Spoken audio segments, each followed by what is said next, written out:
Yo, this is the Crossover Podcast episode 2. Right now, I'm back again. There you go.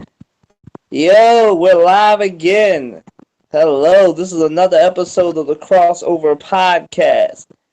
Me and my man CT3 holding it down once again.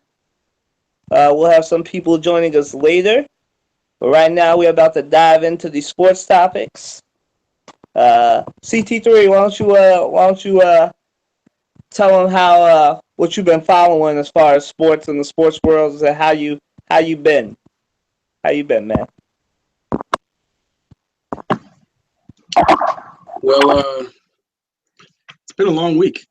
Last week, I think we talked about some Sixers stuff, some Eagles stuff. We talked about the Eagles versus Giants game, which didn't go in our favor, but there's a lot of sports to keep up with. You got college football going on right now. The NBA season is just starting.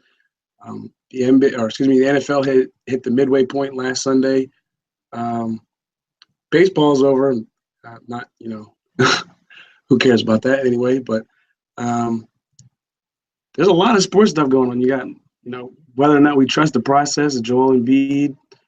There's a lot of stuff going on right now in sports. Back to you, Kylan.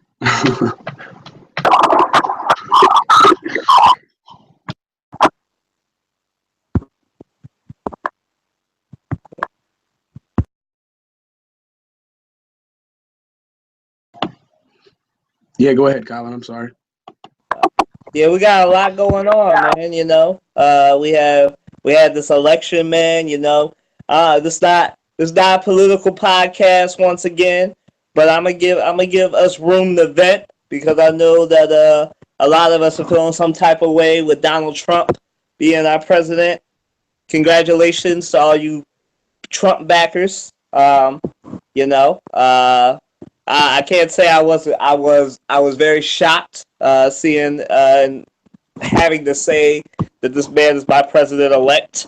Trey, I'm gonna give him. We're gonna have some room to vent. If you want to vent about Donald Trump, I mean, like, I won't lie and say I wasn't shocked. I hope he does well as president because I do want him to succeed. Even though I may think like what he was saying during the campaign season was crazy. I hope he's a more moderate candidate and not as extreme as he was advertising himself to be during the campaign. So I'm gonna send it over to you, my brother. If you want to vent, go ahead. You can have your 2 to 5 minutes to vent about Donald Trump, or whether how happy or how not happy you are. Over to you. Well, I'll say this, and I'll be open. I voted for Hillary Clinton. I'm not a Trump supporter, but he is going to be the president of the United States. Am I happy? Not necessarily. Am I up in arms about it? No. But it's crazy now that you have all these protests and riots and stuff. And ironically, I think it does have a little bit to do with sports actually, because you think about when you go back to like 9/11, you go back to the Boston Marathon bombing. Sports was an area where people could come together, at least in specific areas. But I'm not angry because I mean, Donald Trump was, although he lost a popular vote, he had the most electoral college votes, so he won fair and square. I don't think you can say that it was rigged, but yeah, I mean, we got to deal with what we got. You can't. It's not like it's not like we can stop him from being president anyway. He won the election. He'll be president. Yo. Yeah, back over to you, Kylan. I think we got somebody else who joined up. Robert. Yo. What up, Rob? How are you? Nothing much, man. Yo, right now we just started. We're giving each other room to vent. If you want to vent about Donald Trump being your president, I said earlier it's not a political podcast, but I know a lot of people are feeling some type of way. So if you want to go ahead and share your thoughts before we dive into these sports topics, it's all you, man. Wait, what am I done? We're talking about how we feel about Trump. If you want to vent before we get into these sports topics, go right ahead, my brother. It's all you. The last couple of days, I've seen a lot of posts saying, and I've looked into it. There's a lot of posts saying that he's a former. I actually posted it on Facebook. A couple guys chimed in on it about it. He's been a former Democrat, and he's not going to repeal Obamacare. He actually today he said he doesn't want to stay in the White House. He wants to stay in Trump Tower. Yeah. And another thing, he said something else that he's not going to do. Oh, he's not going to do something with immigration that Obama put in. So I don't know. Maybe he's talking right now on his side. I mean, but those things back to the things that I don't know. Yeah, that's what I'm saying too. I think I replied to that. That's what I said too. Like, wait and see. I think he just tried to say anything to get people to stop protesting. Like, he just tried to see what he could, yeah. He just tried to see what he could do. Yeah, dog. It's happening in Philly. It's happening in Miami. It's happening everywhere, man. Yeah. You know, they trying to.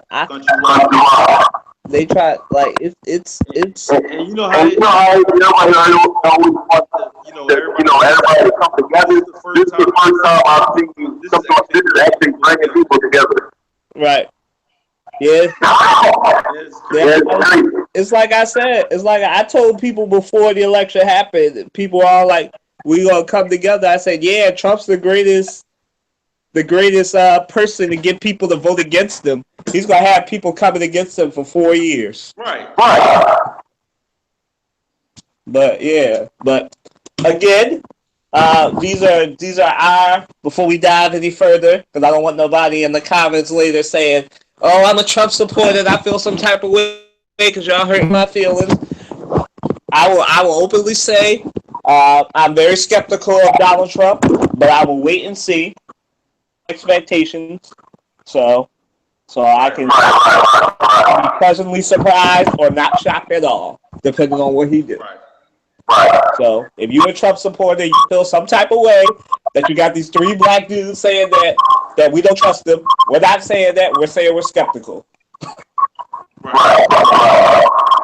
Well,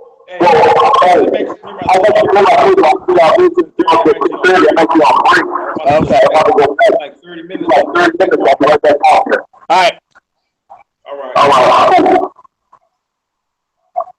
All right. So Trey, we're gonna start by talking about the Sixers. They got their first win. Yay! They got their first win. It took them to overtime, but they finally got it.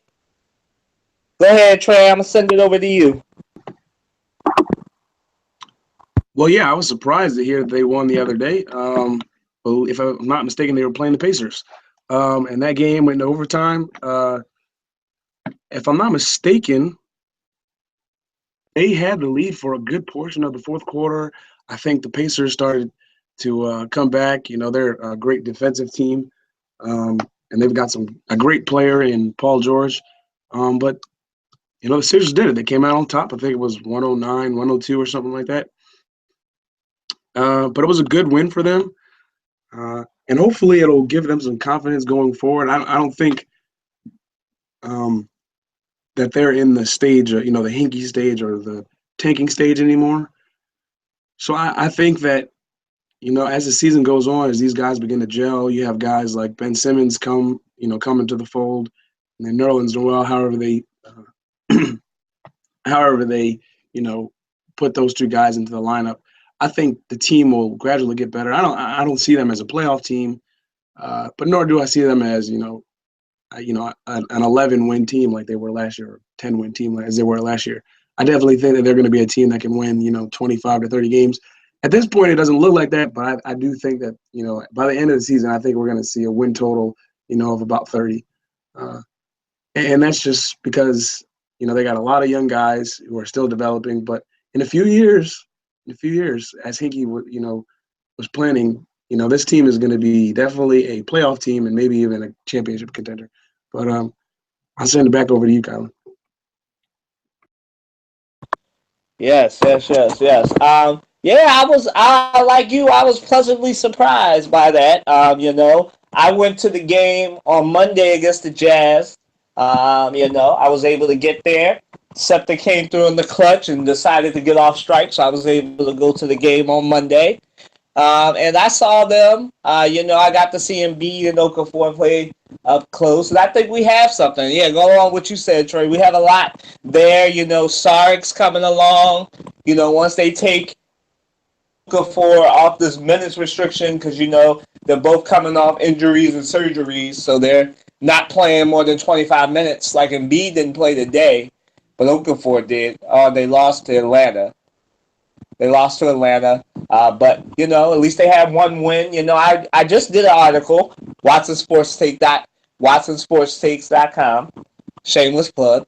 I just did an article on that. This was the first time in 3 years that the Sixers actually won a game in November or October. Now the Sixers have been losing the last 3 years. They've been 0 and whatever in October and November. Now this is a great thing. Like you said, I think they're not in the tanking stage. We're going to talk about later. Do you really trust the process? But I think we have something with Okafor and Embiid. Saric is coming along as well. He's coming off his Olympic experience. Sixers fans were really excited about that. I know I was, seeing him with his home country of Croatia doing really well. So I think we have something definitely, and I can't wait to see it. Hopefully Okafor will re-up, because he's given us until his rookie contract expires, which I think is next year or the year after, before he bounces. They can make the playoffs in the next 2 years to get him to re-up.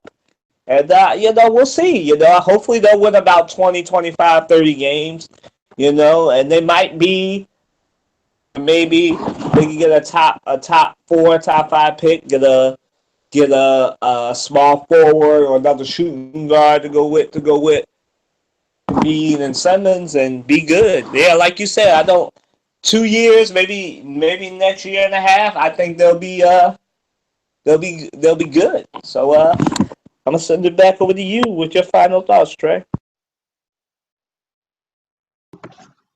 Oh yeah, I definitely agree. It's gonna be very interesting, and I'll be honest, I was not necessarily a believer in the process of tanking. Excuse me. I have a little bit of a cold, but I didn't think, I was of the mindset that Joel Embiid was the one that should have been traded. But now after, watching him for these last few games, and I know he didn't play today, but the skill set that he has is rare. I think I said this last week, while he was injured, all he could really do was practice on his jump shot. And so he's got this extended jump shot. He can hit, long. He can hit a three from the top of the key, the corner.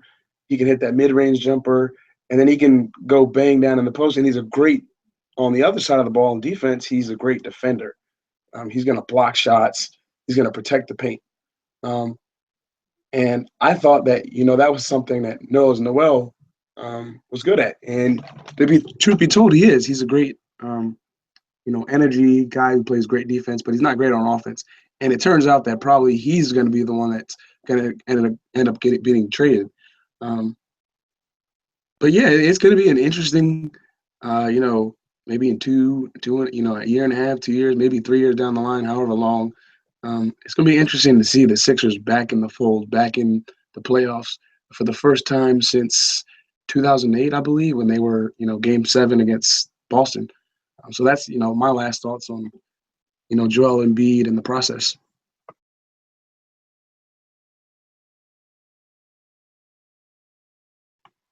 Back to you, Kylan.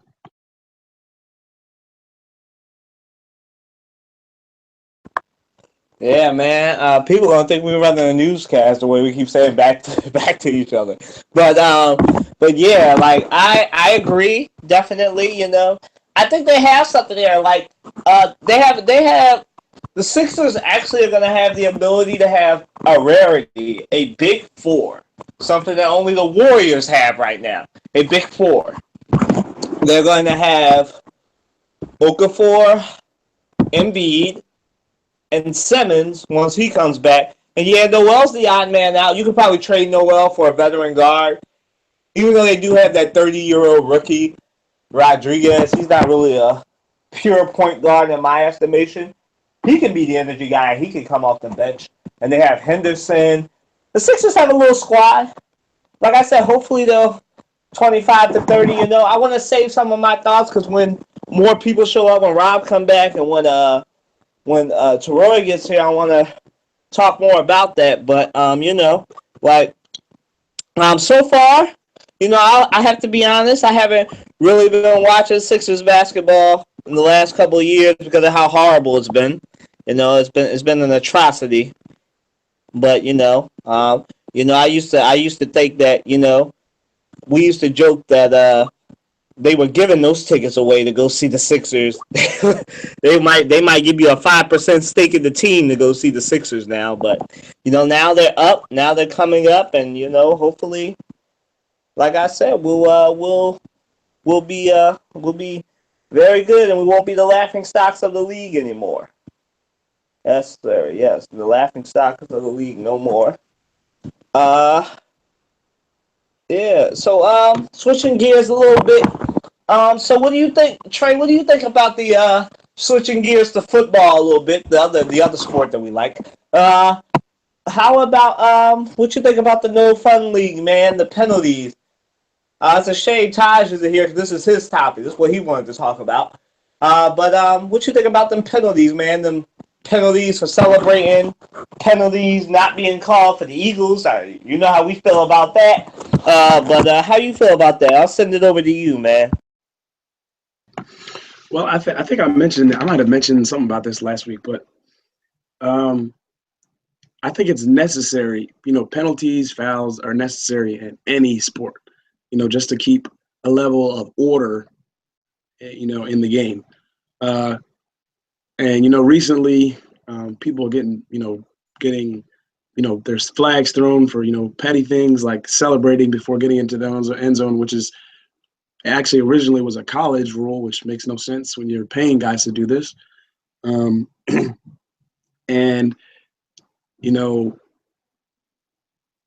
it's frustrating to see your team, watch your team and your team scores a touchdown, and then there's a penalty on the touchdown, and they got to kick instead of kicking from the 30-yard line, they got to kick from the 40, the 45, or excuse me, you got to kick from 15 yards back, so you got to kick from the 15-yard line. But it makes no sense for the NFL to make things no fun. The idea of the no fun league, the NFL, doing that doesn't make any sense. On the other hand, like I was mentioning at first, a level of order has to be in place. And I think at this point, Roger Goodell and the NFL have done a bad job of having a balance between, having some type of order and then also still having fun. And I think that's going to be hard for anybody to do just because of, the level of injuries and a contact sport like football. But, I'm not the greatest fan of Roger Goodell, and I think this is one of the reasons why I don't like Roger Goodell and how the NFL is run in terms of penalties and, fining players for minor things. So, yeah, that's what I think. What do you think, Kyle? I don't. Well, I am of the mindset. I think we did talk about this couple weeks ago. Maybe it was just us. I don't know. But I think the only thing that I think they should be regulating, as far as with the NFL, because of the nature of the game, and I've seen this with the Eagles games a few times where they missed this. They should really the only real things that they should be regulating is the extra hits and the hits to the head, which they haven't been calling. It's like Carson Wentz last week, right? It wasn't intentional, but he had a guy try and his helmet with his hands, and usually that's a penalty. If it was Tom Brady, if it was Peyton Manning, if it was Drew Brees, if it was Derek Carr, any other quarterback, Ben Roethlisberger, it would have been a call. The only other quarterback that don't get calls other than Carson Wentz is Cam Newton, right? Cam Newton never gets calls, but going along with what you said, not showing any bias at all, being unbiased here. I think that obviously it's no fun. Some of the ratings are down because of that. Because the election, now the election's over, maybe the ratings will somewhat go back up, but most of the rating stuff is because of Colin Kaepernick. And I hate saying that. There was a Twitter trend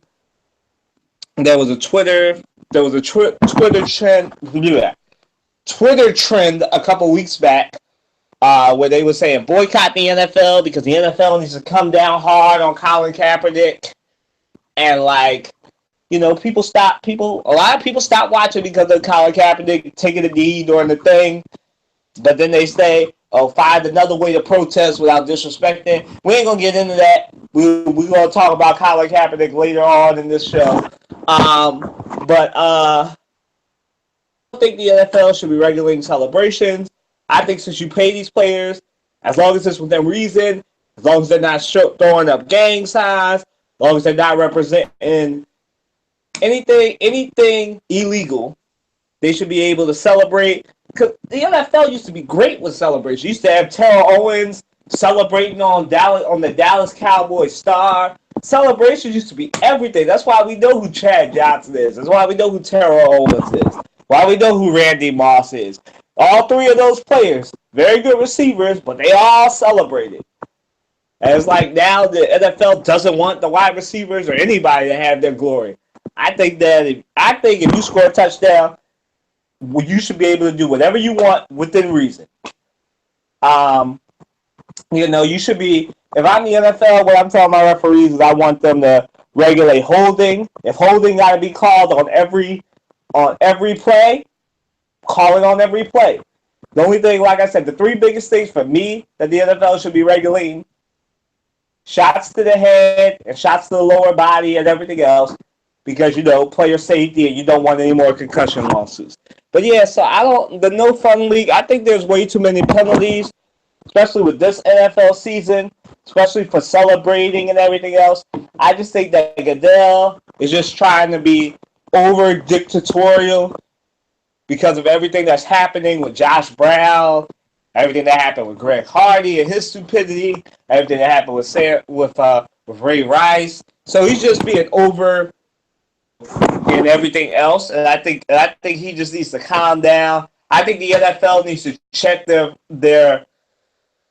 check his power, because I really think the only thing he should be doing is signing checks, and it should be just like the NBA. The commissioner don't do nothing in the NBA.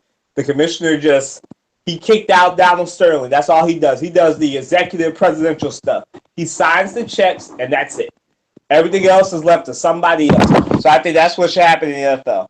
I don't like the fact that out of all the commissioners in every major sports league, Roger Goodell is like the most dictatorial out of all of them. It's a word. Look it up. Dictatorial out of all of them. He's the most dictator-like. So I think that they should check his power.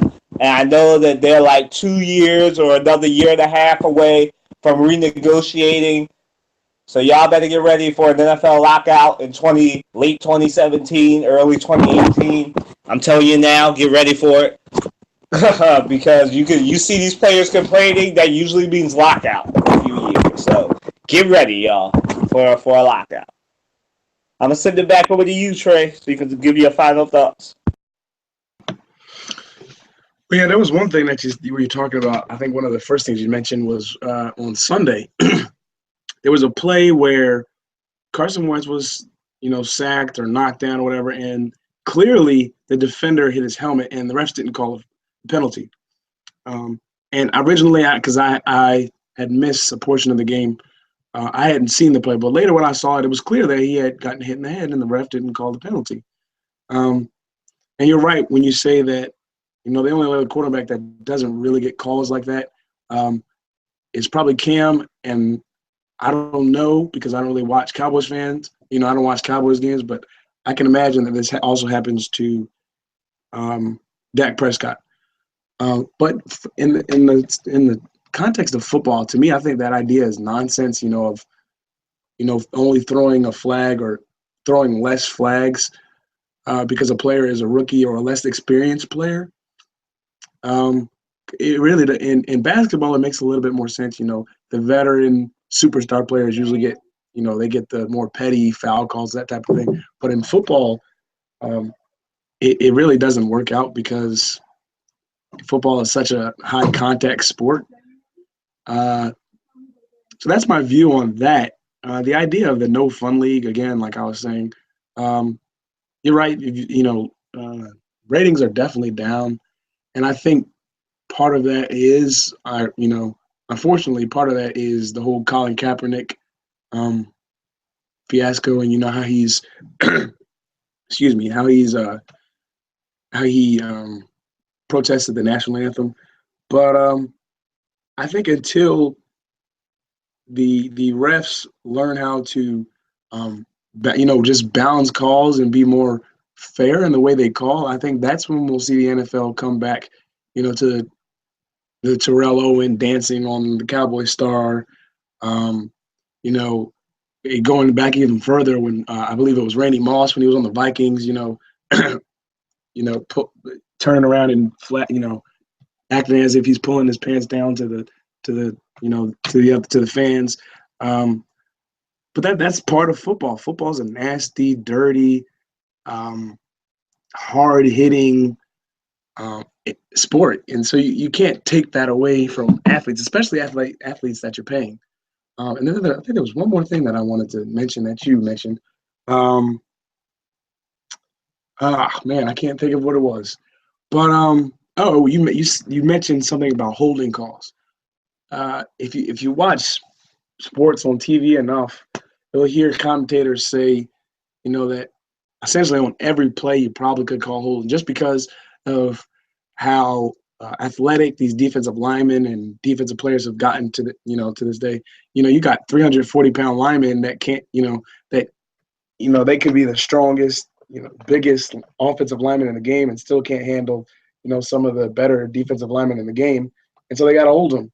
I think it's unnecessary to call holding on every play if you have to, but there are definitely situations where there are egregious calls that the refs are missing. For example, 2 years ago, I think, this has nothing to do with holding, but it was the Seahawks-Packers game. And if you're listening to this, Kyle, I know you know about this, that was a missed call by the replacement refs.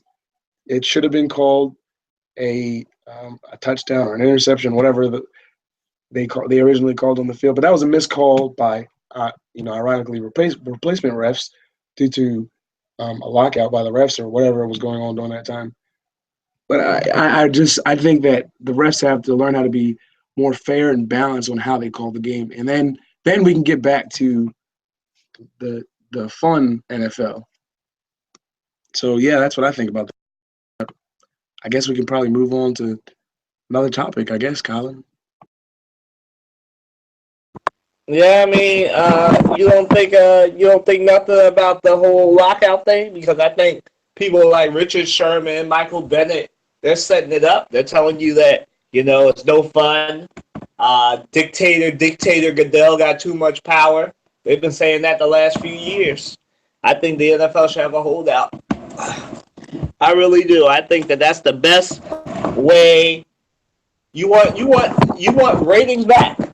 Uh, let us go without. Let college football be the only football we get to watch.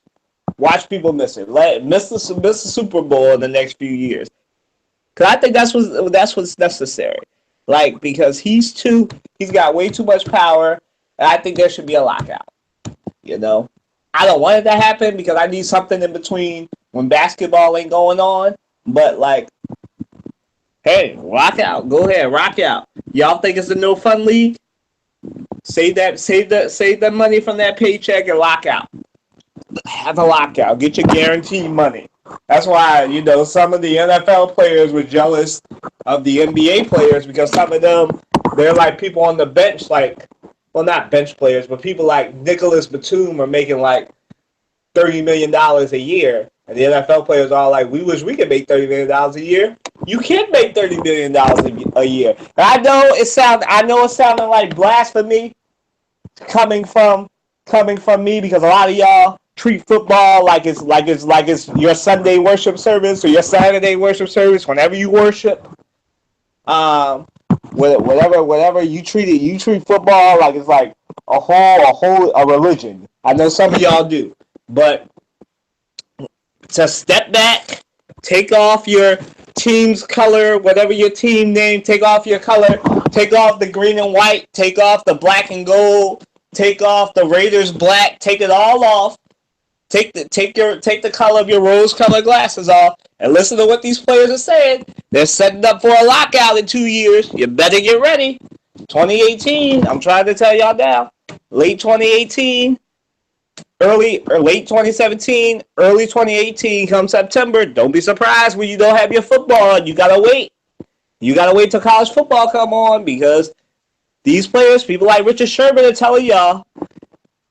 We don't like him. He a dictator. He got too much power. That's called a setup. That's how a lot of y'all say, oh, the NBA players make too much money. You know how they got that money? They had a lockout. That's what's gonna happen in football. Get ready. I'm trying to tell y'all now. Y'all gonna have a September where the Eagles ain't playing, and y'all gonna be upset. And if it does happen, you heard it here first. Because I pay attention when they do the press conferences. You want to talk about this lockout since we're on this topic, this possible lockout? Go ahead, Trey. Well, I hadn't really thought about a lockout, but now that you say that, because I don't really pay attention to press conferences, but, every once in a while I read an article about an NFL player like, and not just any NFL player. You got guys like Richard Sherman who are dissatisfied with the state of the NFL. So yeah, definitely, I can definitely see a lockout happening.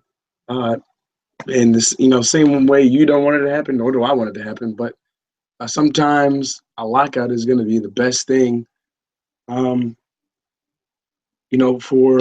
an organization. When the NBA had their lockout back in 2013, I think it was, or 2012. So it hurt some teams and it helped some teams. And I think, to be truthful, actually, I think it actually might make the NFL a little bit more interesting, a shorter season. So you may have some teams, for example, like the Eagles. The Eagles started off 3-0. Who knows? You might have some teams who could start off hot and get to the playoffs. Now the question is, what will they do? Once the playoffs start, but. You may have a team like the Patriots or another team who's supposedly a playoff team, has a bad season just because of the way the lockout affected their ability to practice. So, but a lockout could definitely happen just based on, not even from a player's perspective, just from a fan's perspective. A lockout could definitely happen just based on, how unfun football has gotten in many ways, how much power Roger Goodell has to find players or not find players, or find one player this much and then find another player who's done something much more egregious. And I'm talking about the Giants punter and Ezekiel Elliott. You got guys like Adrian Peterson, Ray Lewis. In all these situations, there were different consequences, and that's because Roger Goodell has the power to, decide who he finds and how much he finds. And then you've got the whole idea of salary, which you mentioned. Players, NFL players are jealous of NBA players because NBA players, on average, are making more money. And I'm sure there's NFL players who are definitely jealous of some. Definitely jealous of some soccer players, and definitely jealous of some baseball players. And so I think a lockout, and now that you say that, a lockout is definitely something that could happen in the future and the very near future, whenever this collective bargaining agreement ends. I definitely see a lockout in our future. So that's my thoughts on that. Yeah, man. I mean, like, I just really just started thinking about it because, like, I saw a couple months ago they was talking about it, and some of the ESPN commentators were laughing it off, saying, "Well, there won't be a lockout because the NFL's lifespan is so short of NFL players." And in my mind, I'm thinking that's a reason to have a lockout. Like, if you know that you're a running back, right? You somebody like Ezekiel Elliott, where you only have like a good 4 to 6 years of an NFL career, because running backs don't usually last past the age of 30.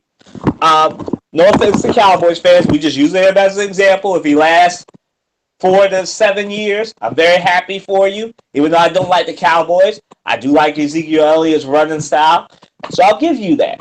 But like the average lifestyle of a running back, career style, not like career, is 4 to 6 years. They don't last past 30, right? So that's more reason to have a lockout, because you want your guaranteed money. See, the NFL is the only league where there's no guaranteed money. See, some of y'all look at those contracts, like Fletcher Cox has got like an $80, $90 million contract, but most of that ain't guaranteed. He gets like 30, 40 mil guaranteed.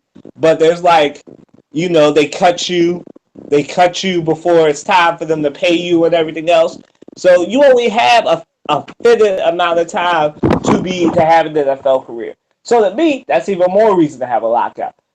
But you got people who are paid who do what I want to do, pay to analyze and tell you and give you the views, but they'll never really give you the honest views because their money and everything depends on them having a certain slant to the thing to make sure that you keep watching. But I'm telling you now, because nobody's paying me yet, I'm telling you now, wait on it. There will be a lockout because all I gotta do is keep listening to these players, keep listening to people like Richard Sherman who are vocal, and no matter what, because they got the Beats endorsement contracts and everything else, and they're telling you, listen, we don't like how this is going, we don't like the power that Roger Goodell has.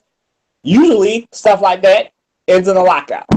So, y'all just get ready, and we'll change the topic, because I know a lot of y'all are probably all like, we're going to listen to this now or listen to it later. You're probably tired of us talking about this. So, we'll move right along. Eagles and Giants. Trey, what's your thoughts? Analysis.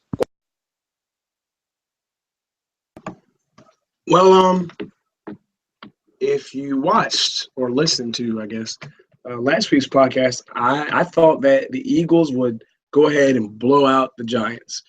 In terms of in the last, I don't know, 5, 6, 7 years, I mean, it's rare that we lose to the Giants. I mean,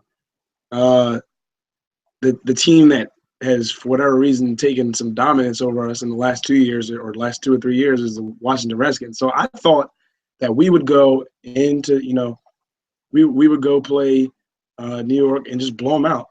I thought this would be the week that, we got things together and we kind of went back to where we were in those first 3 games, and played defense like our I think our defense in terms of pressure on Eli Manning, did a good job. But our secondary is just time and time again is just proving to be very weak. And I think it's I don't know, maybe it's scheme. Maybe Jim Schwartz isn't who we thought he was. I don't know. And then on the offensive end, there was some bad bad clock management. And as I'm watching the game, I'm looking at Doug Peterson, and it's almost like his face morphed into Andy Reid's face. And I'm sitting there watching, an Eagles game from 2008 or something, where Andy Reid is making bad clock management decisions and questionable play calling decisions, and I was just confused there as to why there's we did it in the Cowboys game. Why we'll pass the ball or run the ball, whatever, on first down and get nothing, and then go run the ball again on 2nd and 10 and get nothing, and so we're stuck in the 3rd and 10 or 3rd and 15 because of all these penalties we've had recently. And it's frustrating because it's like who told you that it's a good idea, to run the ball on first down, not get anywhere, and then run the ball again on 2nd down and not get anywhere. Like, it doesn't make any sense. And somebody mentioned this to me, that we're overusing Darren Sproles. And I agree, because Darren Sproles is, 32, 33? I mean, he's an older running back, and he's a smaller guy. And he's never been, a feature back.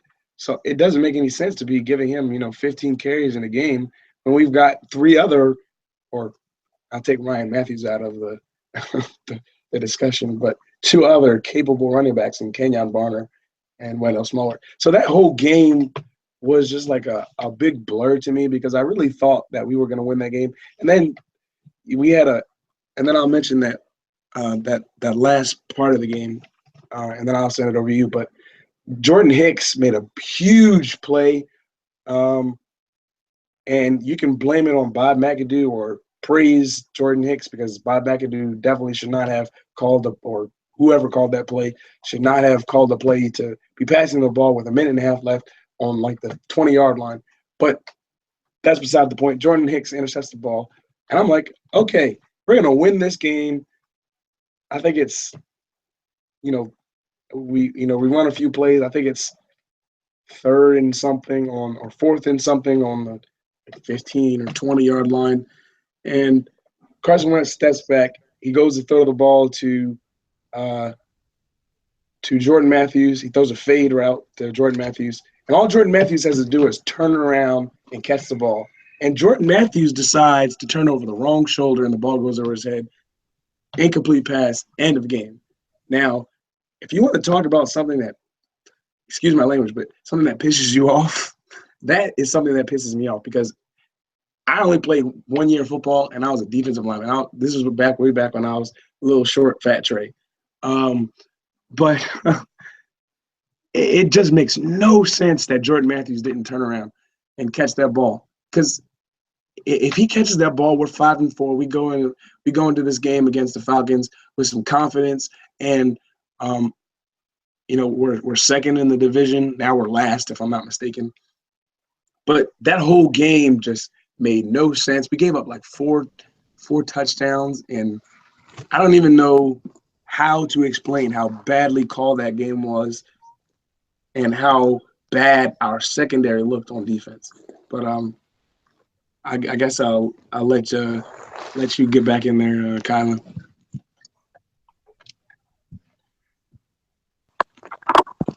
Yo, Rob, you back? Yeah. Yeah. All right, man. We on the Eagles and Giants now. We on the analysis of that game. So if you want to share your thoughts, go right ahead, and I'll jump in after you. All right. Let me think. Oh, you want me to go? I can go and come back to you. Yeah. All right. So my thoughts on it, going on with what Trey said, is I missed some of the game because I decided to go be a superhero movie fan.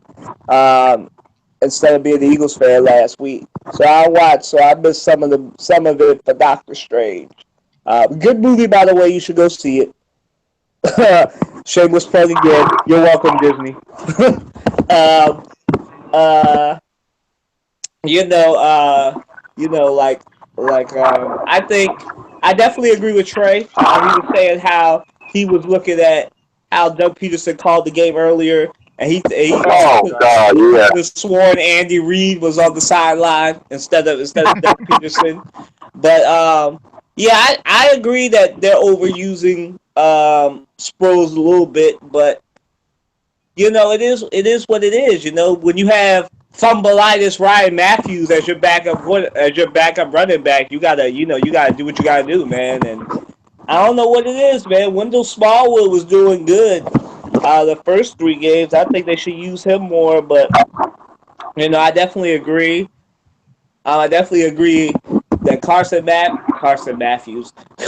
Wentz threw a beautiful ball at the end of the game. And if Ryan Matthews would remember that he's the cousin of Jerry Rice and that he's 6'3", and turned around, did a little spin move. Sorry, Jordan Matthews.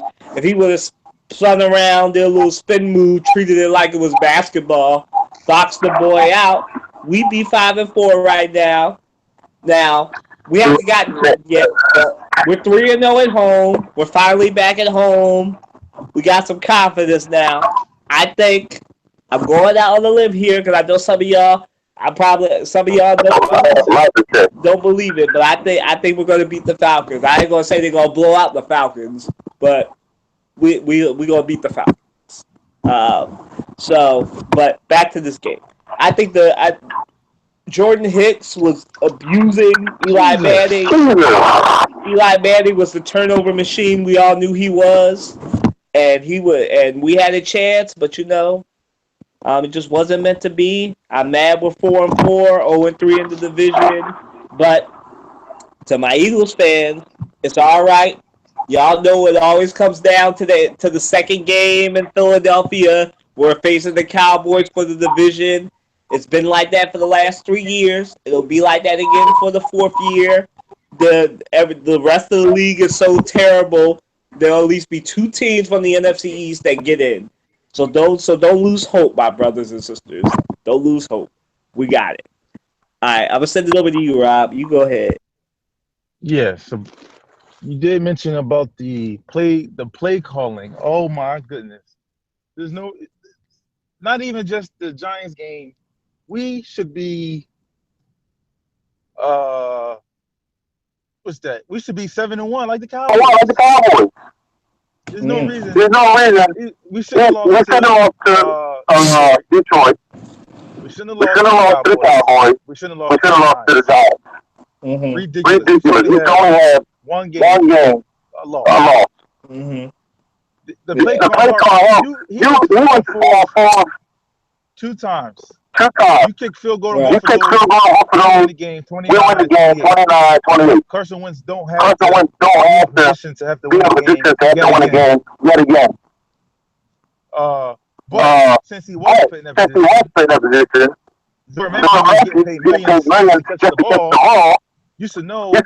I was a receiver, so you should know the hold on. You turn your head and change your body to catch that ball.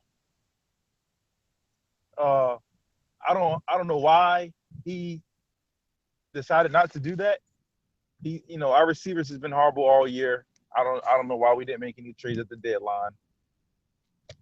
A bad decision by Eagles not to make any trades to get Torrey Smith or Alshon Jeffrey. That was just, I felt like that was just, I don't know. But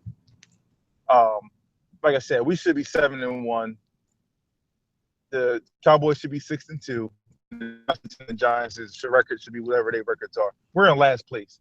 I understand you said don't lose hope, but the hard part of our schedule is coming up, and we're 4-4. So, we got to come out of here with at least out of these next 3 games, Falcons, Seahawks, and Green Bay. We got to try to at least win, 2, at least 1. But it's going to be hard. Those teams is not a pushover. So we'll see what happens. Hopefully, we can get those wins. Giants game, man. No way we should have lost that game. We should be 7-1. Yeah, you right. You right. You're right. I agree that they had their opportunities and their chances, and they definitely should have capitalized. But Now, and Detroit and Cowboys game, we got to learn how to finish better. Because, like I said, we shouldn't have lost those games. We was up 10 on the Cowboys with like 6 minutes left. Let them come back, go to overtime, and win the game. That is unacceptable. Okay? And then in Detroit, Ryan Matthews, man, they teach you this in Little League. When you're running to the right hand, when you run into the right side, you got to have the ball in your right hand. Not your left where they can easily hit the ball and knock it out. Come on, man. You're getting paid millions to run the ball, and you don't even know how to hold the ball when you're going to one side. That's just unacceptable. And the bad part about it, the Eagles didn't correct it because the last few games he was running the same exact way, running to the right side with the ball in his left hand, or run to the left side with the ball in his right hand. So he still don't know how to carry the ball, and he's getting paid millions just to do one job. I love Carson Wentz. I don't put nothing on him. Anybody, okay, the interceptions and all that, okay, he's a rookie quarterback. Oh, okay, whatever. He's still doing a good job with 0 receivers, as far as I'm concerned. So, okay, we have our quarterback of the future. We have to surround him with an offensive line and get him some weapons on the outside so he can be the good quarterback that he can be. Yeah, it's crazy that we lost, 4 games? We're 4-4 now. Yeah. So, I'm a little bit frustrated too, and I think we could be, undefeated. But that's all. Thank you. Thinking. And then I don't mean to cut you off, but when our defense is number 7 in pass and number in top 5 in rush defense, you mean to tell me we can't win games like that? We finally have a top 10 defense, and we still losing games. We've been wanting defense the last couple years. We finally get one, and we still lose games because our offense can't do anything as usual. We've been crying about our defense. Oh, our defense sucked. Chip Kelly this, Chip Kelly that. We finally got one, and now it's the offense that can't do anything. Yeah, I agree, and I think what we're gonna have to do is when this season is over, because the trade deadline is over, we're gonna have to, we're gonna have to make some moves, maybe trade some picks or whatever, do something in the draft, because we got to get some receivers. Maybe we're gonna have to go hard after Alshon Jeffrey, but it'll be easy because I think they're either going to release him or he's going to be a free agent at the end of the season. So getting him shouldn't be a problem. He actually said he would like to come to Philly, so he's interested in coming here. We just got to make it happen. Yeah, but it's crazy. There's just like a what do you call it? A domino effect of things. Yeah. Think about if you were to take the offense that we had maybe 3 or 4 years ago with, back when Michael Vick was, when we kind of rehabilitated Michael Vick with Jeremy Maclin, Deshaun Jackson, LaShawn McCoy. Oh, God. His mobility. Imagine that offense with this Even defense. with Carson Wentz. With Carson Wentz in this defense, oh, my goodness. But no, Chip Kelly has to get rid of LaShawn McCoy because he doesn't like him. Deshaun Jackson, that's a whole nother story. But then Jeremy Maclin. Kelly in the face. Right. And it just doesn't make any sense how we've gotten to this position because, we had two receivers that teams were afraid of. Like, exactly. People had to double team Deshaun Jackson, and Jeremy Maclin was a capable enough receiver that, he could, catch the ball and do what he had to do with the ball. Then you also had to pay attention to LaShawn McCoy. And now we got Carson Wentz, who is not the most mobile guy, but he can definitely, move around in the pocket and do what he's got to do to get some yardage, if he's got to go outside of the pocket. But trust me, because we don't have the receivers, he's got to stand in the pocket for a long time. And I know people are getting on him for holding the ball for a long time, but that's because nothing is there. And as a rookie, when you don't have nobody to throw to, you're just going to hold the ball. Exactly. And I think if we still had those two receivers, Macklin and Deshaun, I think Jordan Matthews I think he would have been having a better career than what he's having because nobody would have been locking in on him. And then if he would have been exposing teams and having good seasons, we would have three receivers that will have a good receiving core with Wentz, with a running back who's one of the best in the league. If you ask me, I don't think we should have got rid of Murray. DeMarco Murray would have did fine in this offense. And as far as our offensive line, I think we have an offensive line. But if our left, no, I'm sorry, is it right left? No, if our right tackle stopped taking drugs, we would be fine. Listen, y'all leave Lane Johnson alone, man. You know he can't help that. He can't help that he can't stay off the weed. It's And 2 years in a row, man. That's unacceptable. I know, but he can't help that he can't stay off the meth. Oh, he needs to rehab. But yeah, man, you know. But listen though, the right tackle though. At least we know we have his replacement, the bull whose name I can't pronounce. Just call him Big. He's been doing pretty good. He's been doing better, man. We was ready to bench him after the first game, and he's been doing a lot better. It's obvious Doug Peterson knows what he's doing, but we just need to pump the brakes. Listen, we got the Falcons and the Seahawks. We gotta win one of those games. Like I fully expect. Go ahead. I fully expect to be 5. No, I fully expect to be 5-5 because I fully expect them to lose one of these 2 games. Like I feel like they'll probably beat the Falcons because they're playing at home. They're 3-0 at home, and they're mad because they lost the last 4 games.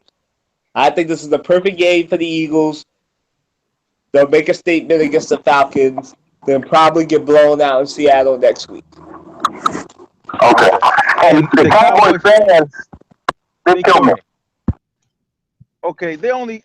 Okay, you give us Ezekiel Elliott or a running back like Ezekiel Elliott and a receiver like Dez or something like that, we blow the Cowboys out. But we don't have that. And they think they're so much better than us. If y'all were so much better than us, then we wouldn't have been winning by 10 with 6 minutes left in the quarter and possibly could have won that game. If y'all were so good, y'all should have blown us out. You know, Cowboys, I don't think is that good. And teams the last week where they played the Browns, they're just horrible. But teams going forward, if they see how we play Doc, we blitzed him. He doesn't know how to handle the blitz well. You blitz Doc, you're going to get him out of the pocket running around. As you see, in the last 5 minutes of the Cowboys game when we were blitzing him, he was all over the place. He was throwing the ball all over the place. He was running for his life. And then we stopped in overtime, let them drive down the field and score a touchdown to win the game. Like, why are you stop blitzing? That was working. I don't know, man. You'd have to ask Jim Schwartz. I don't know. I'm call. I just think that with the Eagles, I'm a little worried about our secondary just because it seemed like everybody but Malcolm Jenkins and Rodney McLeod got a hamstring injury on the secondary. Like they suffered. As far as injuries.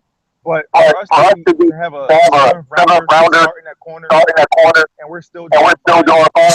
Our defense is pretty good.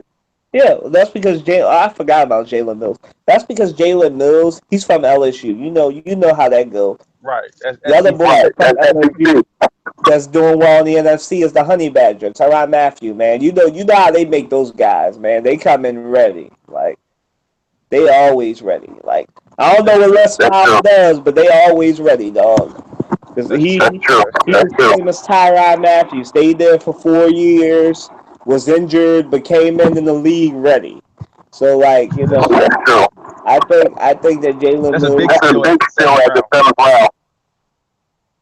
Jalen Mills is a good cornerback, but I feel that there's too many injuries, man.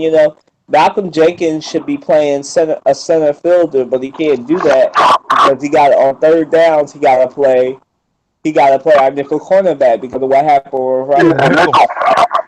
So he gotta do a lot of different things because of the injury to Ryan Brooks and because Doug Peterson.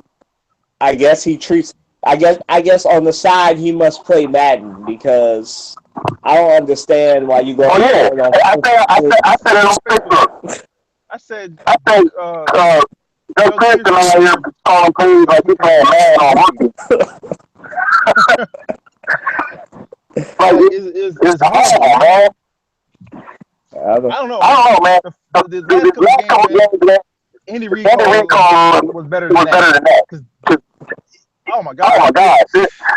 No, I think Doug Peterson still thinks he has Jamal Charles and Travis instead of Darren Sproles and Zach Ertz.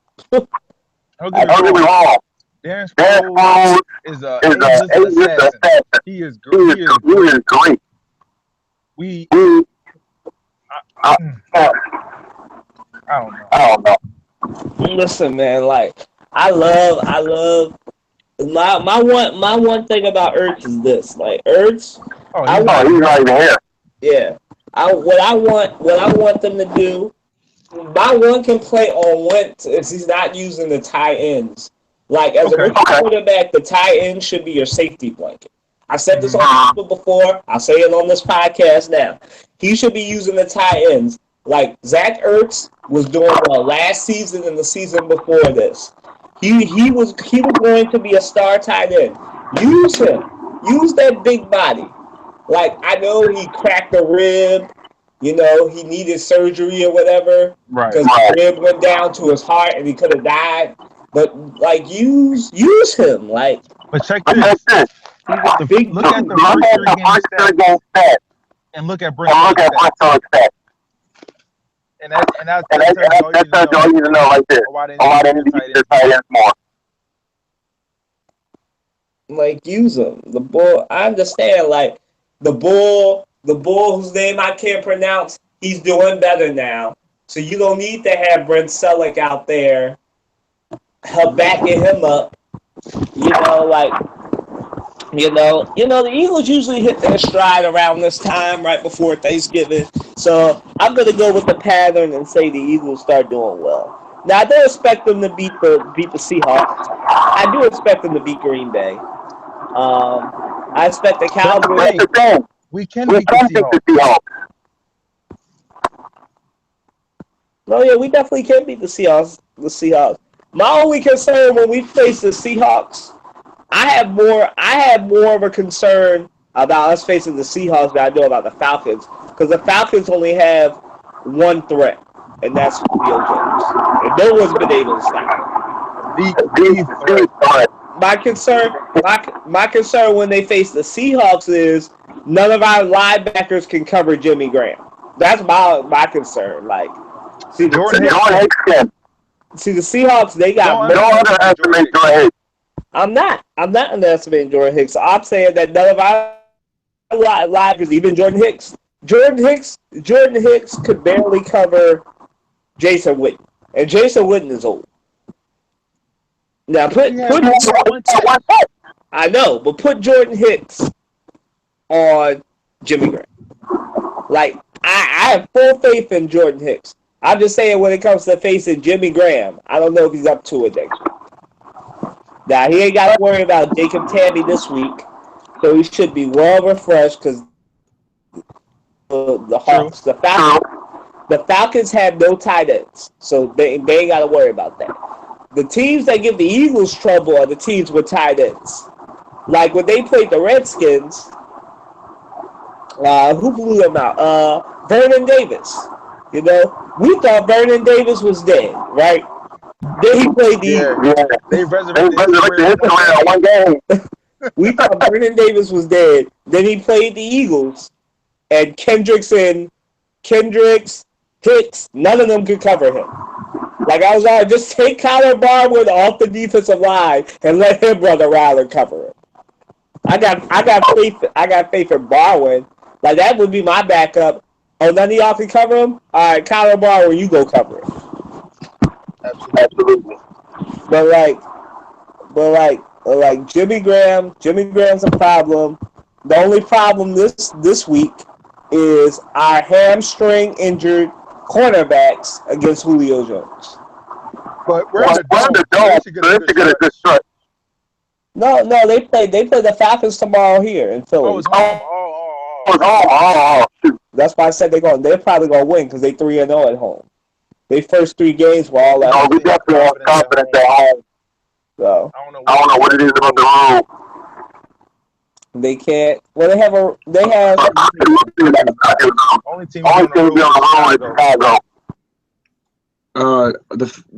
The Eagles are actually, unless they've changed, ever since Sunday, we're actually projected to beat the Falcons. I think by a 1 or 2 point spread. So not only right, because we're home and they know that we're at least this season we're 3-0 at home.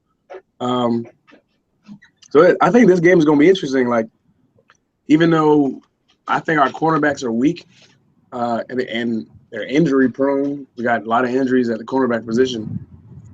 If we can just play solid defense, or and lock down the other receivers and just let Julio Jones do what he wants to do, I think that's what we did with the Steelers. Antonio Brown had a huge day. I had him on my fantasy team. He had a huge day. Didn't score a touchdown, exactly. But we were able to lock down the other receivers. Right, and so that limited their offense. And I think that's right. I think we can do that with Atlanta. We can let Julio Jones, keep him in front of you. As soon as he catches the ball, tackle him, and lock down everybody else. And I don't think that's going to be too hard. I think their second best receiver is Mohamed Sanu, and he's really a second or even third tier receiver. And recently their running game has been non-existent really the last 2 or 3 weeks. So I think definitely that this game is winnable, even maybe even more so than last week's game. Right. And I don't want to change the subject too much, but I just want your guys' opinion on the Sixers' first win and Embiid.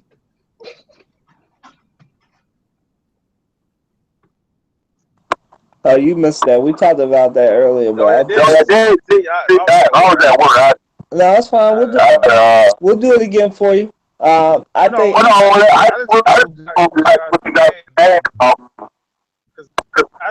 Embiid will be a beast.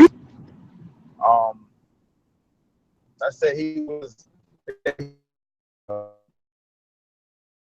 They weren't 3 minutes at the end of regulation. They said he was only supposed to do 24 minutes. They weren't going to let him play in overtime last night. But he said he was begging them, and he was like, well, he was being sarcastic. He said he was begging them, and he was like crying to put him in the game, and they did. And he closed it out for us. You know what I'm saying? He put the team on his back. Even though it's his first season as a rookie, but that's the star player on the team should do. Put the team on your back and take us to the promised land. And he did that last night. He had 16 of his 25 in the fourth quarter. That's he's not there yet, but that's a superstar stat. Superstars play in the fourth quarter when the game is on line and your team needs you. I think the sky's the limit for him. I love him on the Sixers. I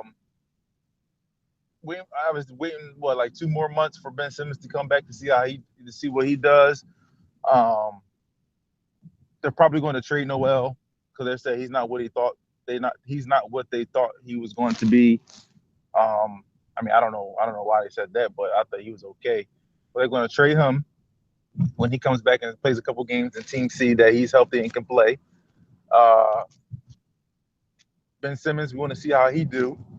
Okafor is still on minutes restriction because of his knees, but I can't wait to see him. And I haven't seen him yet. I don't know if they've done it or not, but I can't wait to see him and Embiid on the floor together. That's going to be a sight to see. It's going to be like the Twin Towers down there. I can't wait to see that. But as far as that, got our first win shorter, less time this year than we did last year. So that's that's an improvement. So I guess we go from there and see the rest of the season and how everybody shape out. Yeah, we'll see. MB's the real deal. Like I said, they're not gonna call them the Twin Towers. They're gonna call them the Comcast Towers. Yeah, but they're gonna be good. Once they both get off minutes restriction, like I told Trey earlier, they're gonna trade Noel probably for a veteran guard because the point guard that they got now. Rodriguez played too inconsistent. He played too inconsistent for me. He a backup point guard. He not a starter for me. They need something. They need a point guard that'll do well for them. So they gotta get this stuff. Wow, they had a counter protest to the protest downtown. What happened? I'm watching the news. Apparently, they had a counter protest to the protest. Looked like in Manioc. They had. How do you do that? What? So they had the non-Trump supporters, the anti-Trump movement, and then they had the Trump people. I guess they all met up in the middle of Manioc. You know where Manioc is. And it looked like they had like a little like confrontation or something. Nothing too much. It was just a bunch of white people. Something would be on the news. And something happened at Nova. I guess somebody got attacked. Something happened at Nova too. But yeah, I mean, like I think that it's good. It's good to be a Philadelphia fan right now. You have the two stars of the future, Winston Embiid, and the vocal force stick around. Because he's the one with the contract, man. In another year and a half, that'll be up. So if he decides to re-up, we'll be good. But we'll see. Like I said, Philadelphia 76ers, they're going to end up being the San Antonio 76ers because they got their two Twin Towers. Now all they need is Tony Parker and Manu Ginobili, and they'll be good. But they have to find them. So, over to you. Over to you, Trey. Yeah. For once, it's fun to watch Philly sports again. Even if you take into account the Phillies have a bright future. We've got some very good young players that are coming up out of the farm. The Flyers are making their they're doing their thing, and now we got a good young quarterback in Carson Wentz to watch play, and then you got the Sixers who are aren't fully we haven't seen them everything come to fruition as much as we would like to just yet.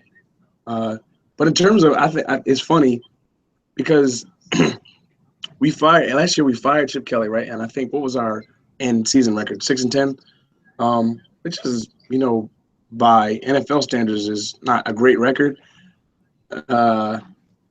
But in terms of if you take into account all the Philly sports teams, the Eagles are in the best position to win it at this point. Are in the best position to win a championship, which is crazy because last year we would have never said anything like that with the state of how bad Chip Kelly was coaching and how much this resentment or whatever you want to call it, how much lackadaisicalness, I guess you could say it, right, on defense and offense. It's funny you say that. The Eagles are about 5 players away from being Super Bowl contenders. Right. That's how good. From what I've seen, that's how I see it. They're literally like 5-6 players away. We may say like 3 players on offense, and maybe like two corners, or 2 players on defense. We're like 5-6 players away from being Super Bowl contenders. If you would have said that to me last year, like you said, I'd have been like, yeah, go ahead somewhere with that. You got like 10 years. But right. the way they turned around and got all these players and things like that, we're literally right there from being Super Bowl contenders and ran over the NFC East and NFC as a total, like we did when we had McNabb and them boys and Dawkins and them boys on the squad, and we went to 5 straight NFC championships. Sheldon Brown. Even though we lost 4, but we were still running the NFC by going to the NFC like nobody else was going, but us and another team. So, but we can definitely get back to that. I can't wait for that because I'm gonna love it. But yeah, we're right there, man. We're 5-6 players away from being Super Bowl contenders.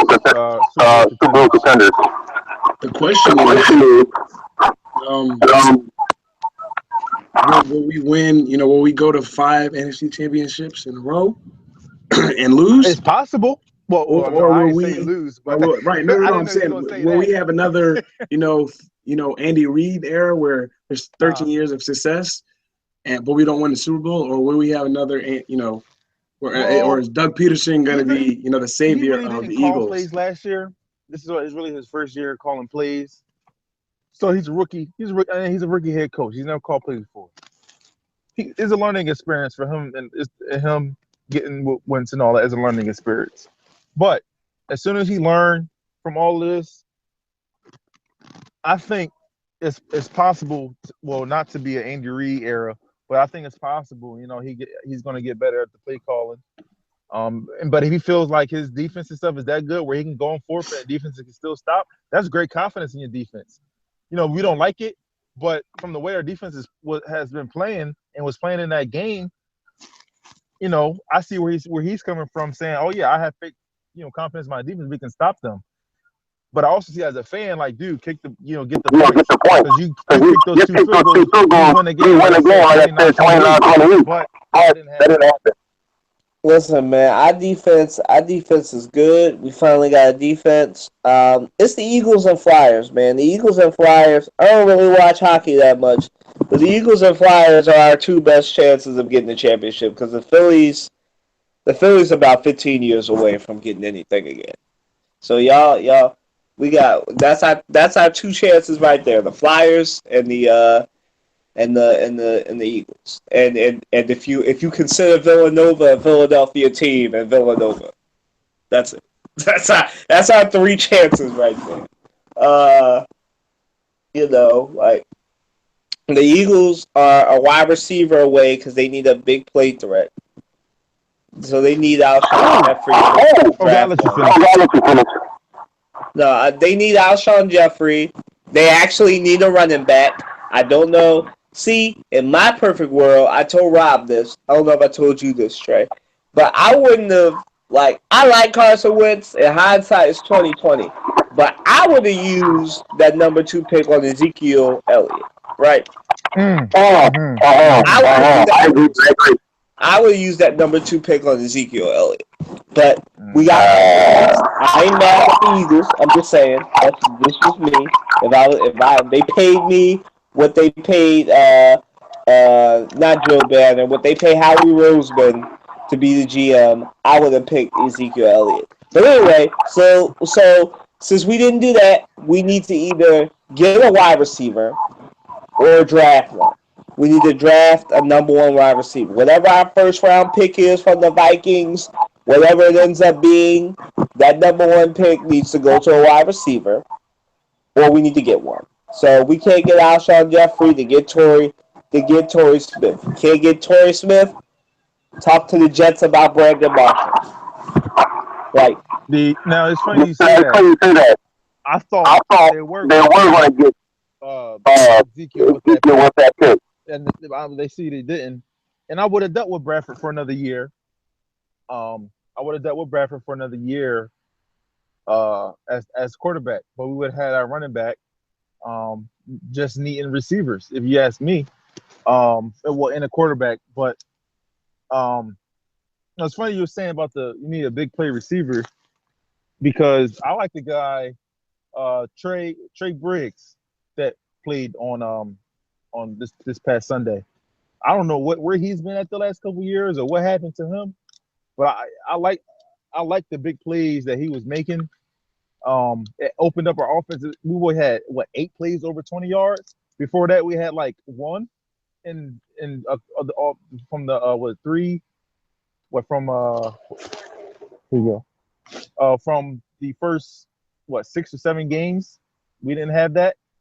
So I mean, that was a huge boost for our offense. We'll follow those 20-yard plus plays because that one guy opened it up by going deep. Yeah, he's actually a rookie. Oh, okay. And I I thought he was on another believe, team or if I'm not something. mistaken, Wait, no, he got cut. drafted free agent. And he got cut by the Patriots, if I'm not mistaken. No, they said Chip cut him. Whoever, he got cut by somebody. And then we put him on our practice squad, I believe. And then when we cut Josh Huff, we brought him up onto the roster, the active roster.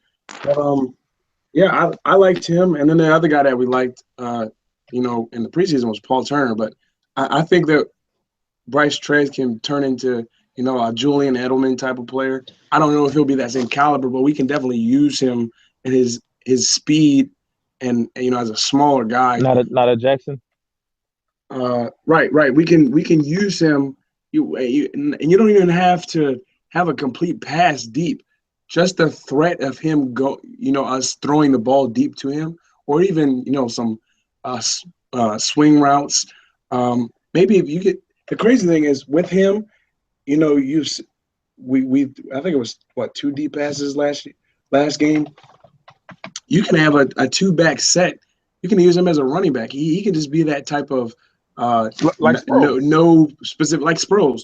You can have a 2-back set where you got Sproles and you got Treggs in the backfield. Nobody knows where the ball is going because you could be handing it off to Sproles, you could be handing it off to Treggs, you could be passing it to Sproles, you could be passing it to Treggs. You could very well have Darren Sproles and Treggs in the backfield and not have them do anything with the ball. They could be blocking and be decoys, and you could be throwing the ball down the field to Jordan Matthews. So there's a lot when you have a player like a Bryce Treggs type of player, a player who's a deep threat or is a multiple threat type of player. It opens up what you can do on offense, and that's why I did like the idea of getting rid of Deshaun Jackson, even if there was issues about maybe off-field stuff or people didn't like him in the locker room. What he does for your offense is amazing. I can't think of the word. Opens it up. It opens up your offense, but you're gonna miss it when it's not there. Like get back when he was on the team and games where he didn't play.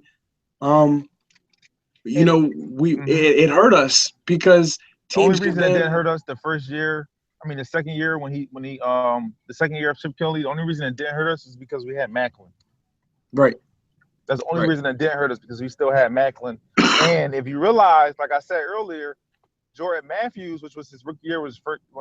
Chip Kelly's second year was Jordan. Wait, the year we let Deshaun go, you see Jordan Matthews prosper, and we thought he was going to be our next receiver because we still had Macklin, who's our number one, and left Matthews open to get plays. But now that we don't have that, Matthews is the main focus, and he can't do that. He needs another receiver to take focus off of him, so he can have a better season, career, whatever. We need somebody else with him. He can't put it all on his shoulders. Right. All right, guys. Let's enjoy the Eagles talk, but let's move to another topic. We're gonna start.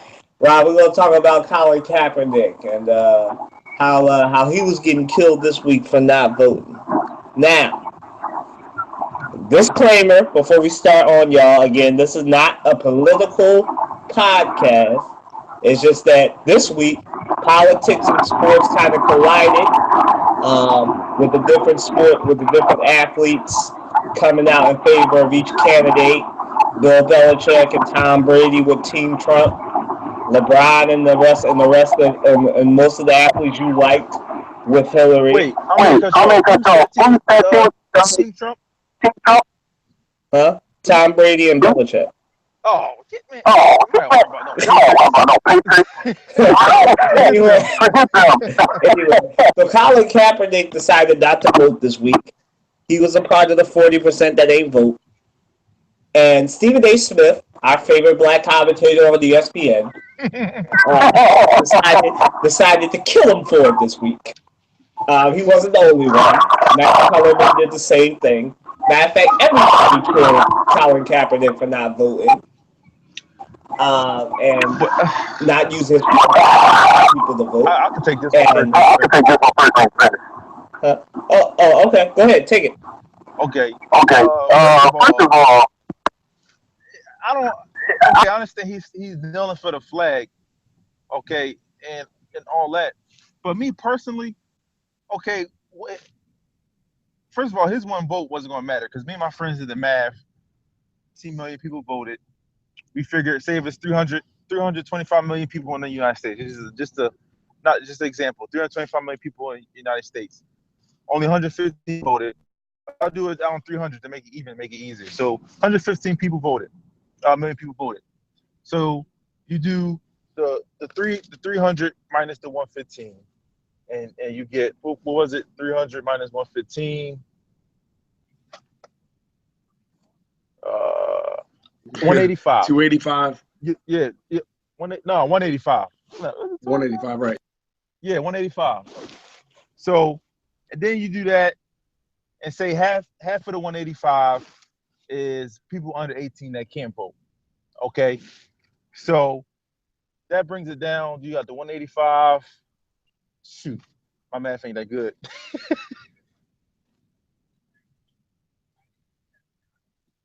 I think that's like 92.5 million people that didn't vote. What it was, we got all the way down to about 1.5 million people per state did not vote.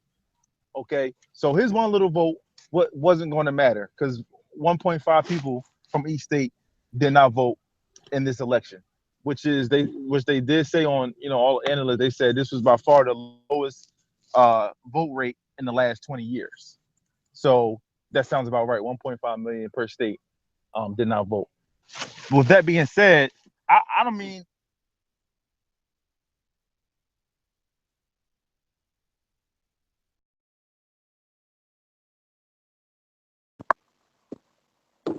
I don't know what happened to Rob, but he had oh, there he is. I don't know what happened to Rob, but yeah, he had something going on. Rob, you still there? No? Alright. So I'm gonna take it then, and then I'll throw it over to Trey. I think Colin Kaepernick, the great man that he is, he took a stand. I do think though that you do need to vote. I tell people this all the time. This is my little PSA. Do vote, because even though some people might say it doesn't matter, it's one of the things that we need to do. It's an easy thing to do. All you do is walk down the street or take the bus to your polling station or whatever, and just pull the lever. Do your research on the candidates, whatever candidate you need. The more important elections don't even occur until 2 years from now, where a lot of you will vote on the governors for your state, your local senators, your mayors, and everything else. Now that matters a lot more than who your president is. Now I know that some of y'all don't like the fact that Trump's president. Some of y'all ain't like the fact that Hillary was president. Some of y'all might be Bernie or bust. You're listening to this, you might still say, well, Colin, I wanted Bernie, so I ain't vote because Bernie wasn't there. I ain't here to tell you that. So I'm not here to play the what if ideological politics game that if Bernie Sanders was there, would Bernie Sanders be in office right now, not Trump? I don't know. I'm not here to play that game. But I will tell you this. I feel that you can kneel all you want for the stuff. For the anthem all you want. But to me it means a little less if you're not voting. Because it's something simple that you can do. Like Colin Kaepernick could have said, well listen, like I'm not voting because a lot of people felt like both candidates were the same. But a lot of people still voted for somebody. Colin could have wrote himself in. He could have done something else at the top of the ticket. But there was a lot of important stuff going on in California. And I don't even live in California. And I knew what was going on in California, what was on their ballot. Like, different things were on that ballot. They had legalizing weed on their ballot. They had a bunch of things on their ballot. Like, and for somebody like Colin Kaepernick, who lives in San Francisco, says, you know, he wants to bring change to San Francisco. I tell people this all the time. You want to bring change? The simplest way to bring change is to vote. Do your research on your candidates and vote. I don't care if you're Democrat, Republican, Independent, Green, White, Brown, whatever party you're a part of, you vote. Voting is important. Voting is very important. And if you're not voting, let it be because you've done all you can, and instead of voting, you decided to put yourself out there and run for office. But that's the only way. Because the only way change happens is if you either hold these politicians accountable or you run for office. And if you don't have the courage to run for office, then you vote. Colin Kaepernick has a lot of money. He's done a lot of good things. He's kneeled. He's brought attention to the situation. But he also can vote. He can educate himself on the different things. So I think it's a little bit invalidated because I like to say if you don't vote, you lose the right to complain. Now, that's controversial to some people because some people are like, well, I have freedom of speech. Yes, you do have freedom of speech. This is a free country. You can say what you want to say.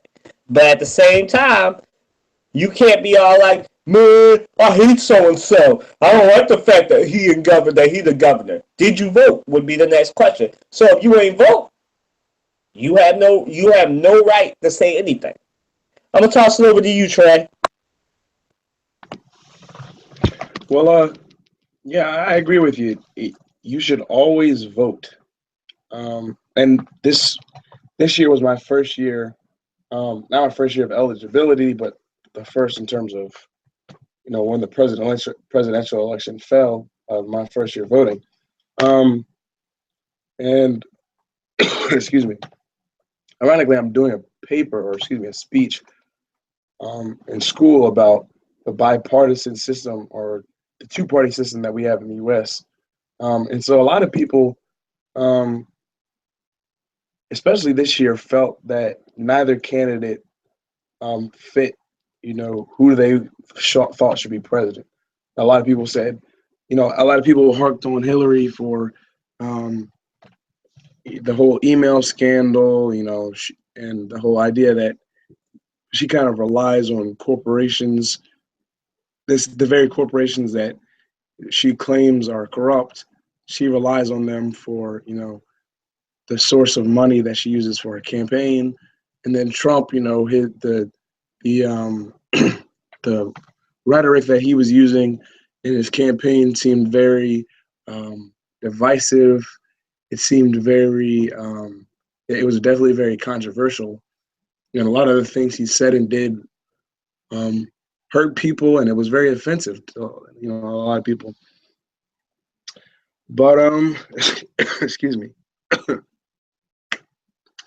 On the topic of Colin Kaepernick, the idea of expressing your opinion, and in this case, expressing the opinion that this country has an issue with race and that there's a problem with police brutality, specifically on young black men. And Colin Kaepernick decides to kneel for the national anthem.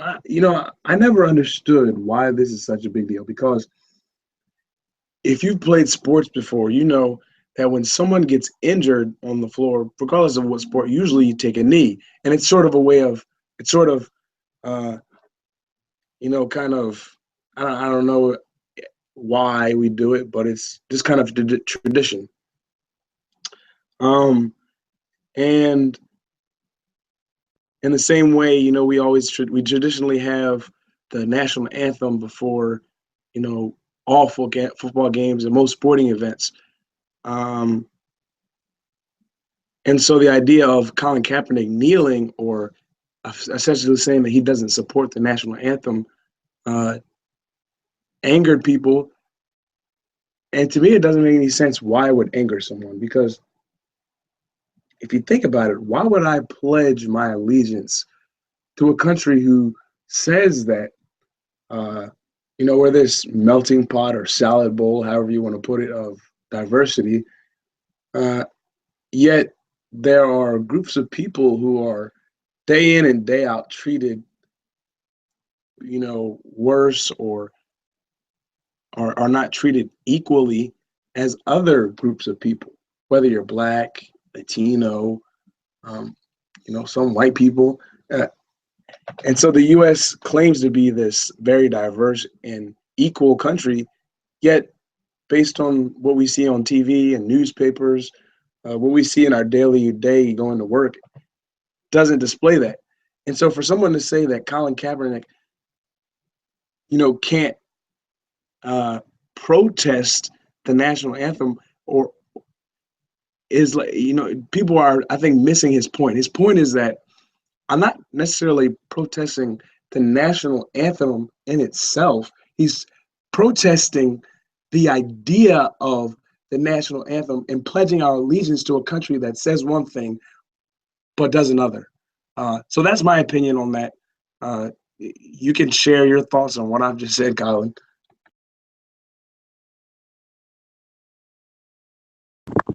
Well, I wasn't trying to get in on the whole kneeling thing, but I wrote an article on that a couple months ago where I said, like, Colin Kaepernick has started a movement. And get out of Ebonics and talk proper real quick. Colin Kaepernick has started something. He was kneeling because he wanted to bring attention to an issue that was near and dear to his heart. He had become more woke. For those of you that don't know what the term woke means, in the Black diaspora, woke means that you're more conscious of what goes on in the Black community. So when we say that such and such is woke, that's what we mean. That'll be your history lesson in Black speak for the day. But his social consciousness has increased, and at the same time, other people's common sense outside of the Black community.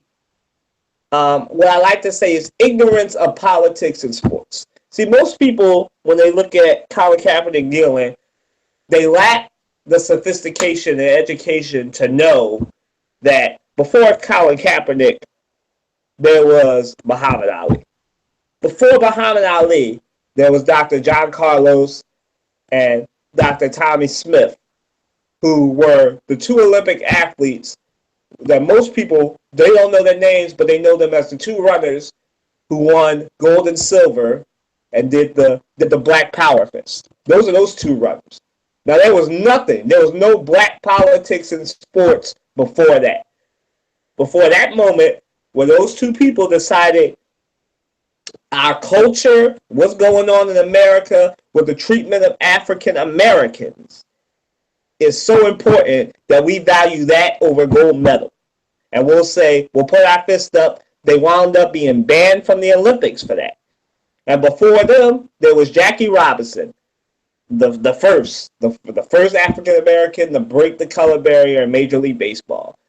There was somebody else before him, but his name escapes me. But he didn't make it as far as Jackie Robinson did and actually play for a major league team.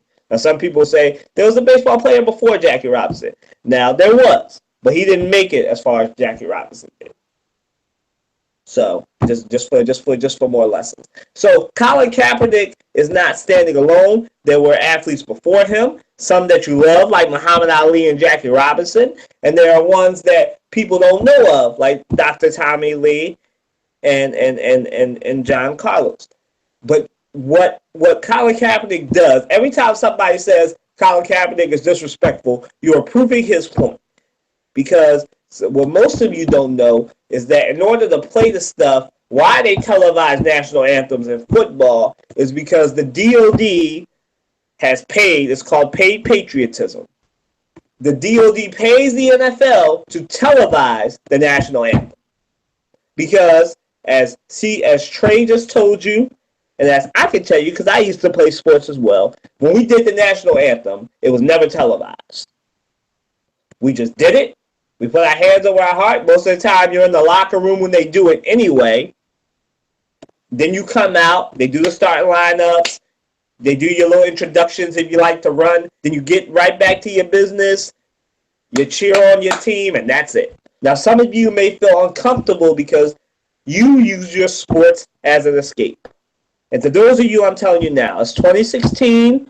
Politics and sports have always been intertwined. That's why we used to do the Olympics. What do you think the Olympics is for?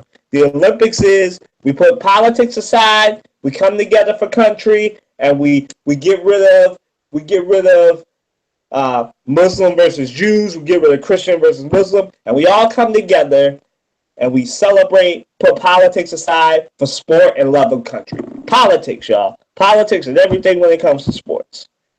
Like Colin Kaepernick, a great stand, but as I've said, voting is very important.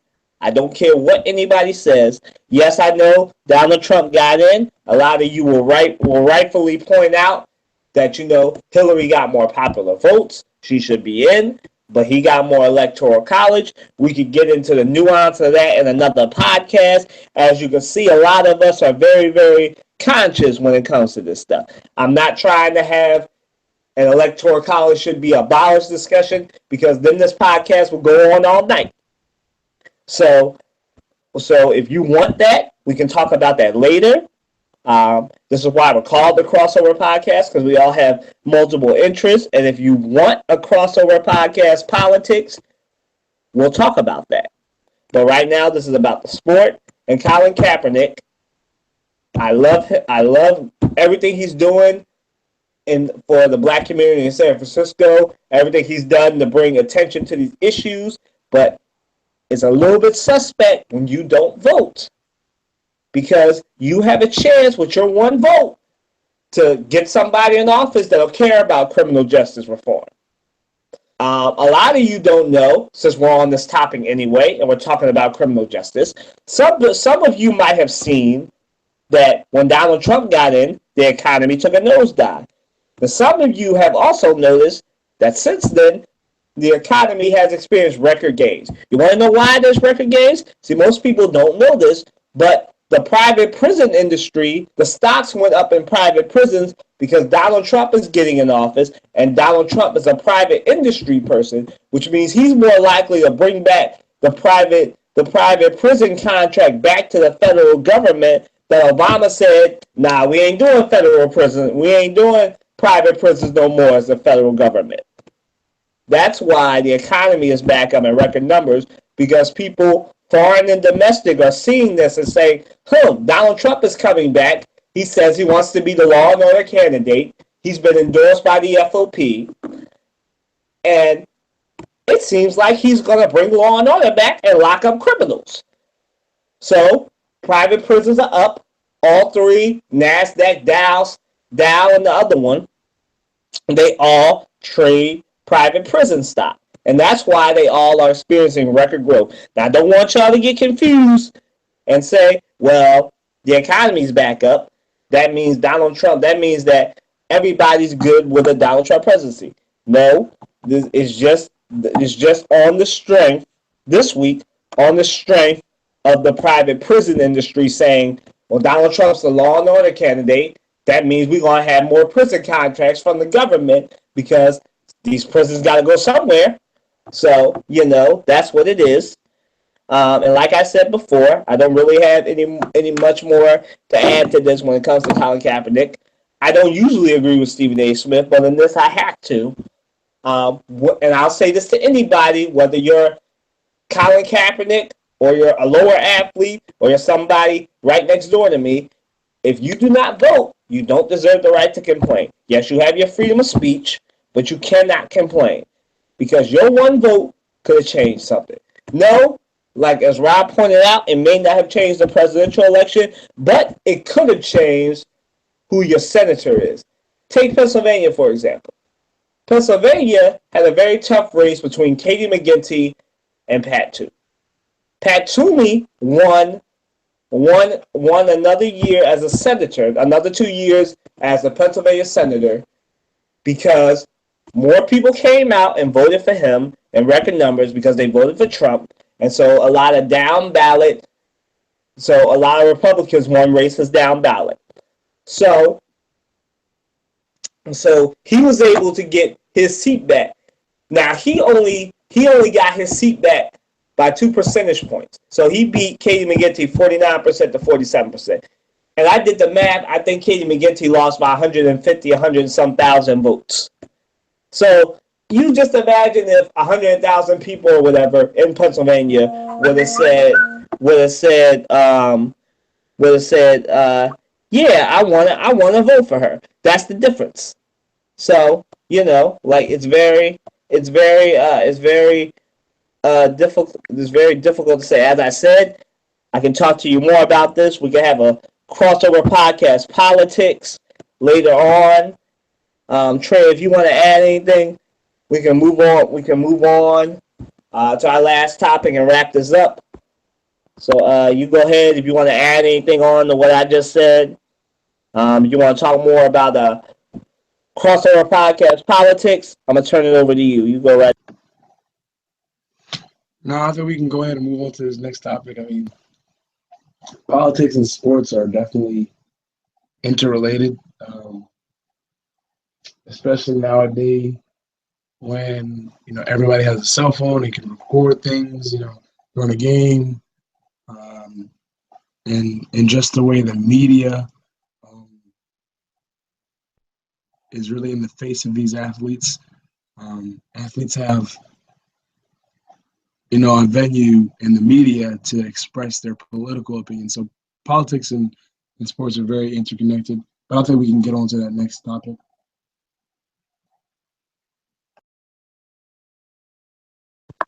Well, then our next topic is on do you trust the process?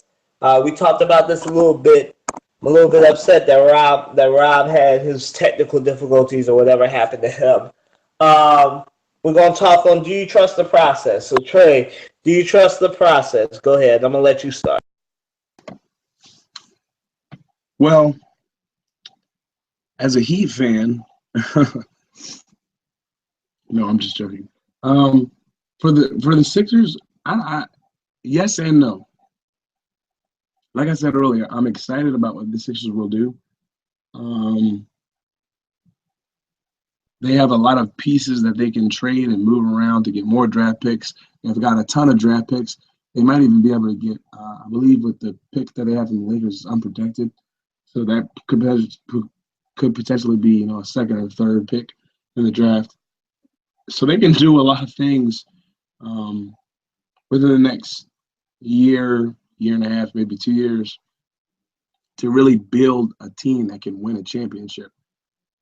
Now, in regards to Joel Embiid, who we've kind of given the nickname that kind of fits because he has been a process, and the Sixers as a team have been a process. So the yes, the no side to this is that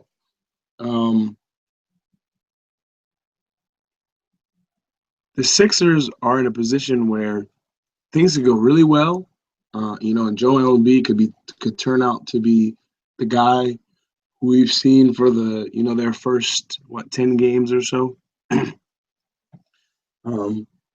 Jahlil Okafor could turn out to be this offensive powerhouse, and maybe he can get better on defense. At the same time, though, we've already seen that Jahlil Okafor, he got injured last year. And Joel Embiid, for the first two years of his career, was not able to play. And he had an injury that many other big men have had. If I'm not mistaken, he injured that same foot. You can go back to a guy like Sam Bowie. And they've got similar body types. Sam Bowie was, a tall, lanky guy. Excuse me, guys. Who, he was just an all-around talent, but his career never took off because of his his inability to stay healthy, and hopefully that won't happen with Joel Embiid.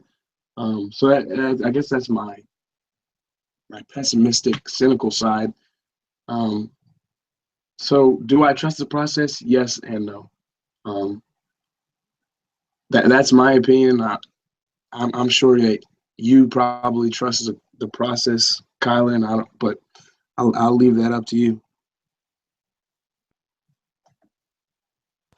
I'm kind of on the fence with you. Joel Embiid had a lot to prove with me. You know, he, you know, I had low expectations going into 2 years. I'm just a cautious person when it comes to that stuff. So Joel Embiid has surpassed all expectations. Like we talked about, I'm excited to see him and Jalil on the same floor together, the Comcast Towers. That's going to be their nickname. You heard it here first. No one's going to steal that one from me. I should trademark it. Or the Xfinity Towers. I should trademark them. And so, you know, that's going to be great. I'm excited to see that. Do I trust the process? Right now, they've only won one game out of 9, but they're 1-8. Because they just lost to the Hawks today. But you know, like I said, once they get off minutes restriction, I've mentioned this earlier in the podcast. Once they get off minutes restrictions, once Ben Simmons come back, once they win 25, 30 games, we'll see. So like I'm very excited for what they have, but I have to say like I kind of trust the process, but I need to see what this pick will end up being with the Sixers that they'll get from the Lakers. Probably a mid first round pick. Because the Lakers are doing pretty well this year. So probably a mid first round pick. And I have to see. Hopefully they'll win 20, 30, maybe 40 games and be close to a playoff spot. I have to see because when I see them drafting, the last few years they've been drafting because they suck. This will be the first year that they'll be drafting for a championship. So I have to see. But right now I kind of trust the process. But it depends. I can't. This needs to be. So I'm gonna make this bold declaration. This needs to be the last year that the Sixers will be in the lottery looking for a pick. Until Ben Simmons retires, until Joel Embiid retires, and until we lose Jalil Okafor in the free agency. That's the last time. After they lose the core, which are those 4 players, then they can go back. Make this Sixers management. If you're listening to this, make this your last year that you end up in the lottery. I don't really have much to say. I think we covered this topic already. I'm a little upset that Rob couldn't be here to finish this topic off because I know he would have a lot to say. So Trey, if you want to wrap this up with your final thoughts, we can get out of here because I know you're feeling a little bit under the weather. This podcast has gone a little long. So go ahead, you wrap it up with your final thoughts, and we can take.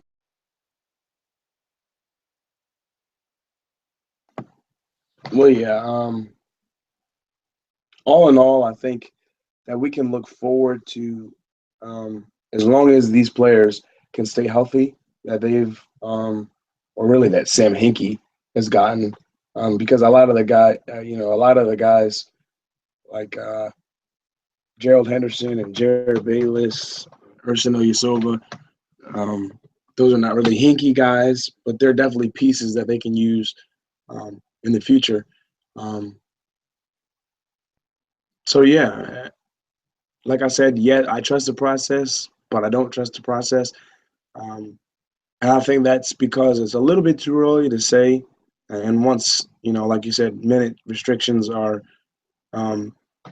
removed and we can see these guys at full strength, then we can make a true judgment whether or not these guys will be, whether or not the real deal. Because you even look at like Carson Wentz, first 3 games, amazing.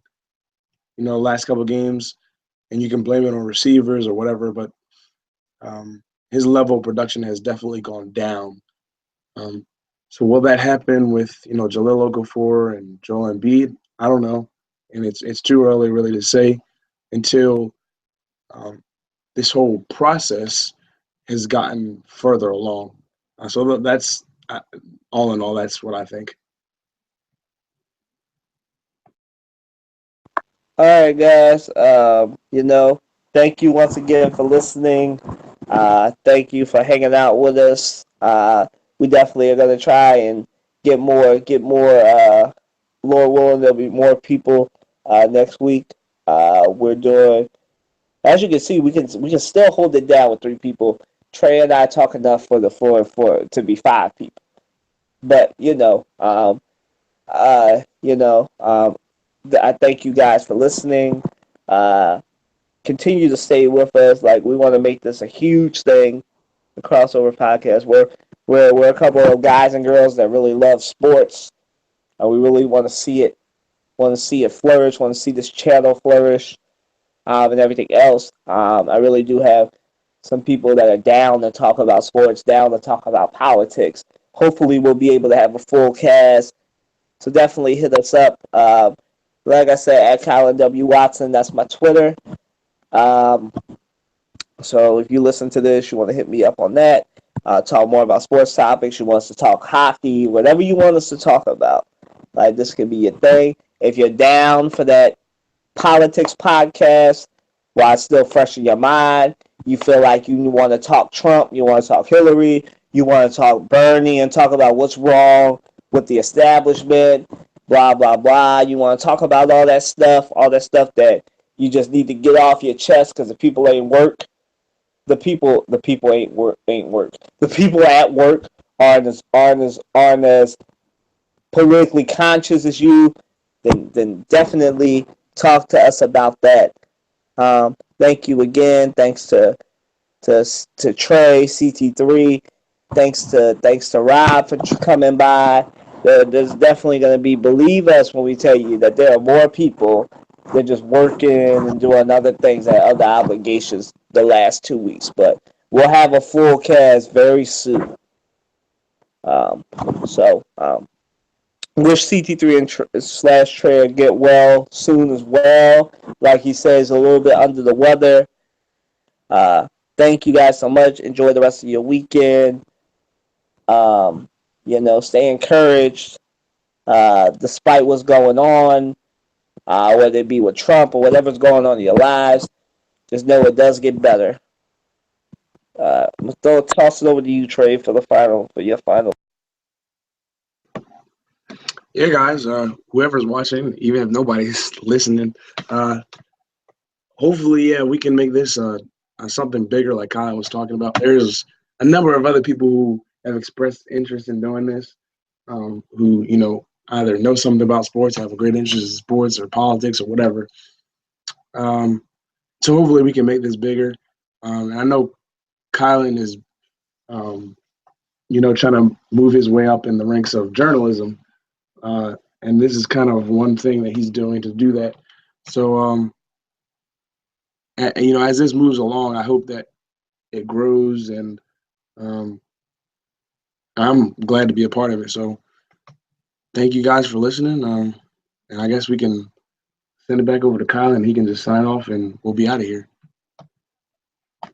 All right, guys. Once again, thank you guys. Thank you guys for everything. For those of you that are going to listen to it, even if you're not listening to it live, that are going to listen to it later, definitely send us your comments. If you want to jump in on this, and you're a reputable person and you like sports and stuff, and you can keep it respectful, we'll even take Cowboys fans. but just definitely hit us up. Send this to people that you know. Like I said, we're trying to make this bigger. We have multiple interests. We have politics. We have sports. We have movies. We have different things. One of the ideas that I'm tossing around, and hopefully I can get a full roster. For those of you Marvel nerds, we want to talk Doctor Strange and talk the bigger series. So, you know, I'm going to sign off. Thank you so much for listening. Have a good week. I guess that's it, Trey, unless you have something. But if not, signing off. Thank you so much. Kylan out.